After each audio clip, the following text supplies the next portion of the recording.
जाने मन तू कहाँ है? मैं घर में हूँ राजा। तो जरा बाहर आ जा। क्या हुआ राजा? चल गेहूं काटे।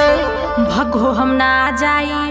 काहे रे काहे ना जाइबी? काहे के ब्यूटी मोर खराब हो जाई हो।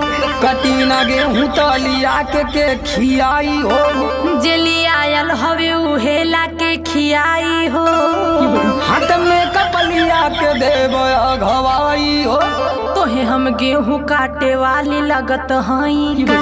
तक कतही कमहारानी जी तू हई का? लेके दहेज आइल बानी नई हरे से।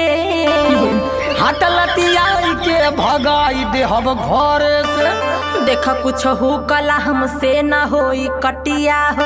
तका दिन भर बैठ के तोड़बू घर में खटिया हो। देखा हमसे न जबरी कटे